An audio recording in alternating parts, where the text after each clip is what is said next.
Você sabe o que é um pré-candidato? No episódio de hoje de Eleições Sem Dúvidas, vamos conhecer sobre a figura do pré-candidato.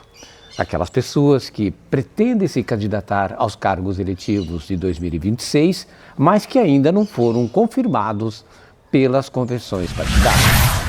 Fábio, antes do período eleitoral, que começa oficialmente a partir do momento das convenções, o que permite aqueles que se declaram como pré-candidatos aos cargos eletivos? João, a todos também que nos acompanham. João, antes de a gente começar o assunto, mesmo assim sobre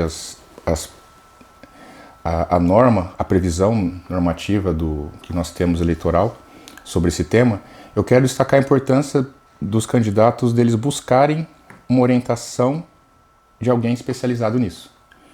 Então a gente está conversando, trocando ideia aqui, só que toda a previsão normativa, ela permite interpretações. Isso daí, os candidatos, as pessoas veem que, olha, aplicou uma norma, ela prevê uma situação, foi entendido de uma forma, um período depois esse entendimento evoluiu, passou a entender diferente.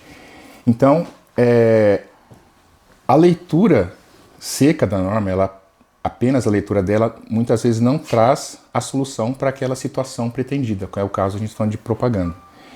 Então, eu advirto, de uma forma até de advertir mesmo, mas com uma recomendação para os candidatos: busquem um advogado, uma advogada que tenha essa especialidade em direito eleitoral, que possam orientá-las sobre as condutas, a maneira como agir corretamente. E até uma coisa: busquem um profissional, a profissional, e os escutem, porque é muito comum, a gente conversa aqui com os profissionais da área e a gente conversa, poxa, mas aquela situação ali aconteceu, olha como... Aí eles conversam: Fábio, eu falei numa reunião exatamente para fazer ou não fazer isso. Então, candidatos e pré-candidatos e candidatas, deem atenção, valorizem o profissional que está com vocês nesse momento importante da vida dessa caminhada, porque não é à toa que eles têm essa qualificação e é algo que é muito interessante assim para você ver como a mudança das interpretações elas evoluem. Então consulte, porque alguma coisa, olha, eu vi isso daqui, aconteceu na eleição que eu participei anteriormente, mas tem que acompanhar como é a mudança. Ou seja, não adianta aqueles que querem ser candidato apenas eu li a lei eleitoral, eu li o código eleitoral, ou seja, eu estou a par do que está acontecendo. Mas ele precisa ter uma luz jurídica do que preceitua aquela legislação. Exatamente, João, porque a leitura é importante, ele conhecer para poder inclusive tirar suas dúvidas, esclarecer, saber exatamente como agir. Mas não é à toa que a formação jurídica ela é de anos de estudo, e daí para poder ter a compreensão, a interpretação, para obter daquele conteúdo escrito a sua real intenção, como ele é aplicado e como está sendo o entendimento atual dos tribunais eleitorais no assunto. E comentando, já entrando no assunto que você perguntou sobre propaganda, a propaganda eleitoral ela começa oficialmente 15 de agosto. E como você comentou, antes disso tem toda a movimentação, porque nós falta um bom tempo, 15 de agosto, e não tem como os candidatos, os partidos esperarem até isso daí para começar a se movimentar. Então o legislador, e depois também houve a regulamentação pelo TSE por resoluções, desse período de pré-campanha, que esse período anterior a 15 de agosto, daí que colocam algumas restrições para os candidatos e também direciona como ele pode tratar, assim, lidar no diálogo com os eleitores, já para que ele possa se apresentar à população. E nesse contexto, nós estamos falando de pré-campanha, Fábio, a diferença entre uma pré-campanha e ser efetivamente candidato. Nós estamos vendo, por exemplo, aqui em Marechal Cândido Rondon, pessoas se colocando à disposição, dizendo que são pré-candidatos, ou seja, sim, não falam que são candidatos, mas sim que são pré-candidatos. Explica a diferença entre essas duas nomenclaturas, ser pré-candidato e ser efetivamente candidato. Então, a pessoa que se apresenta como pré-candidato, ela tem uma expectativa. Então, ele tem interesse em participar das eleições e essa expectativa, ela só vai obter depois a sua resposta perante a comissão do seu partido, que vai se reunir para fazer uma reunião, e aí sim o partido vai escolher os nomes dos candidatos que serão lançados. E após essa convenção partidária, há uma ocasião especial que é o registro de candidaturas. E a partir do registro, sim, a pessoa daí se torna candidato registrado, para que daí ela inicie todo o processo de análise desse pedido, mas o que diferencia muito é isso. No momento existe uma expectativa de todos daí, mas só a partir da convenção, porque nós já conversamos em outras conversas aqui, em outras reuniões, que por mais que a gente sempre viabilize e tenha mais em mente a pessoa do candidato, todo o sistema eleitoral ele é baseado em partidos. Então é o partido que vai escolher os seus candidatos para daí lançar a candidatura e fazer o seu registro. Então cabe a decisão do partido quem serão seus candidatos. E até lá é uma expectativa daí que as pessoas têm que são pré-candidatas nesse momento. Fábio, se antes desse período de campanha, antes das convenções, alguém se declarar candidato, a Justiça Eleitoral pode bloquear a candidatura dele depois? João, aí é uma situação bem delicada, porque é proibida a campanha antecipada. A propaganda ela começa em 15 de agosto e é vedado pela legislação que ocorra a propaganda antecipada, que é antes desse período. E a legislação ela estabelece lá situações que não são permitidas para as pessoas, porque não tem como a pessoa se lançar, ela afirmar algo que ela seja, sendo que isso ainda vai passar por uma avaliação e ainda não é oficial. Então, o pré-candidato tem que tomar muito cuidado com os momentos que ele se apresenta, porque alguns termos não são adequados no momento. É por isso a importância dele buscar um profissional especializado na área para que possa orientar de como ele agir nesse momento. Vamos falar de condutas dos pré-candidatos, Sim. Do que eles podem fazer até chegar o período das convenções e o que eles não podem fazer. Uhum. Tá? Nesse período, eles podem, por exemplo, se manifestar através de entrevistas, de redes sociais, eles podem aparecer em eventos. Explique sobre essa conduta deles. Uhum. Sim, o parâmetro sobre as permissões e proibições, ele, ainda que na convenção seja decidido sobre a candidatura, ela é a partir de 15 de agosto, que é quando é permitido, que é a data oficial. Então, mesmo que de repente a pessoa seja escolhida, então a propaganda oficial, a propaganda mesmo só acontece após 15 de agosto. Mesmo que o escolhido em convenção já esteja lá com essa quase expectativa já firmada, já foi escolhido, ele tem que tomar esse cuidado porque ainda não está na data. E a legislação ela estabelece sobre uma proibição expressa, que por mais que esteja lá expresso, João comentou, ela tem interpretações de tribunais que sempre estão em construção. E de forma geral, só que não absoluta, o que o pré-candidato não pode é pedir voto. Só que, de repente, também, quem está nos acompanhando não vai achar que se eu não posso pedir voto, vou sair falando qualquer coisa, não pedir vote em mim. Calma, porque como isso aí existe já, uma interpretação de tribunais que tem algumas nuances aí tal nessa situação que também devem ser observadas. E sobre as permissões, ele pode se apresentar em entrevistas, em reuniões, informar que ele tem uma intenção de ser candidato. Ele pode também divulgar as suas qualidades pessoais. Falar, olha, eu sou uma pessoa que tem essa qualidade, tenho íntegro, tenho isso e tal. Isso é permitido, são qualidades pessoais do candidato, do pré-candidato. Aqueles que buscam uma reeleição no cargo também podem divulgar os seus atos, o que eles fizeram, os atos, principalmente vamos falar dos legisladores, os atos legislativos, e também é possível que eles se pronunciem apresentando o seu posicionamento pessoal sobre questões políticas. Isso também eles podem comparecer em programas, entrevistas e também fazer esse tipo de divulgação com esse conteúdo. Nós vamos ter em julho o aniversário do Marechal Rondon, portanto uma festa pública. Em períodos anteriores, os pré-candidatos não poderiam sequer estar em público. Como as convenções acontecerão após a festa do município, nós vamos ver a circulação normal dos pré-candidatos? É provável.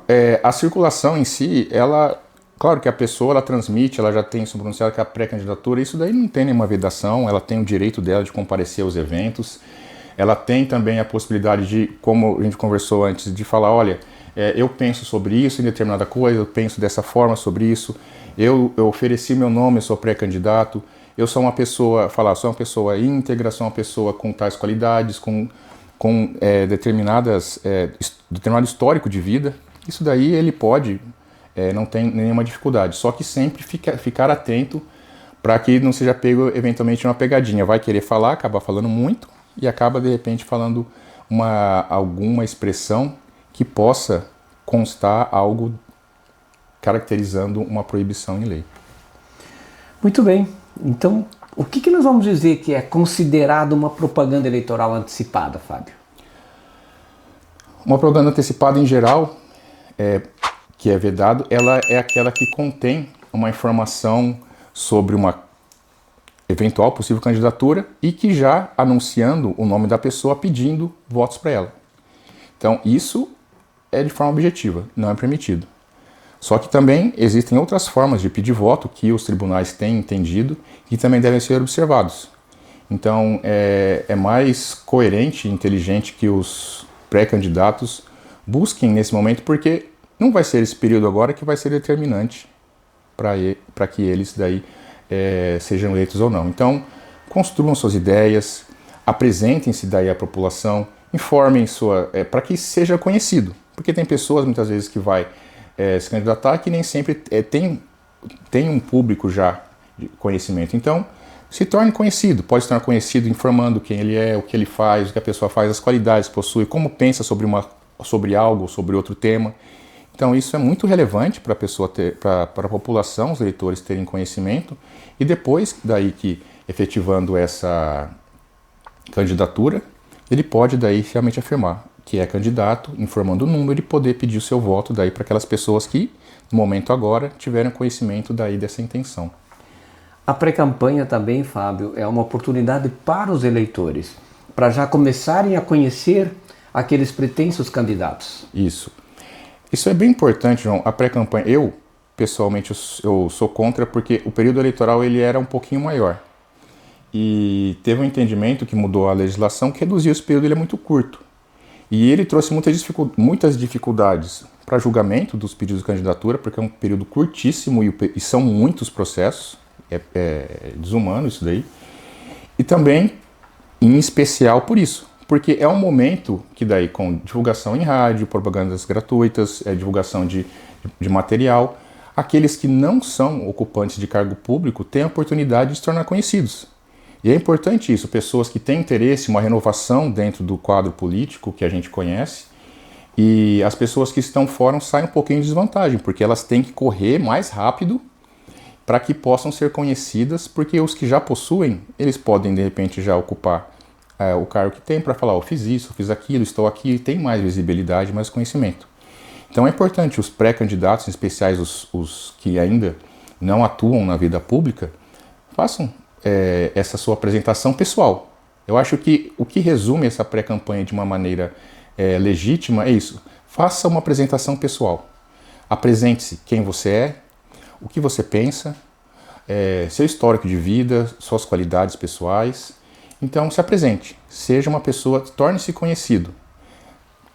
Suas promessas, seus números, seu pedido de voto vem posteriormente. Agora, torne-se conhecido, isso vai ser muito importante agora. Nesse período de pré-campanha, Fábio, nós vimos falar em desincompatibilização. Sim. Por exemplo, quem está em cargo eletivo já, se quiser se candidatar a cargo fora o cargo que ele está ocupando hoje, ele precisou se desincompatibilizar. Entretanto, funcionários públicos que têm cargos comissionados ainda não o fizeram. Explique também essas diferenças para o nosso eleitor nesse período de pré-campanha. Sim, a desincompatibilização, João, ela estabelece vários tópicos referente a situações que as pessoas convivem antes do período eleitoral e que, para evitar que utilize-se dessa situação como uma vantagem para a concorrência, porque O interessante da desincompatibilização e evitar uma propaganda antecipada é para que todos e todas cheguem no período eleitoral nas mesmas condições. É uma questão, a gente fala de a paridade de armas. Então, que todos possam chegar no período eleitoral com as mesmas condições de disputar o voto de cada eleitor.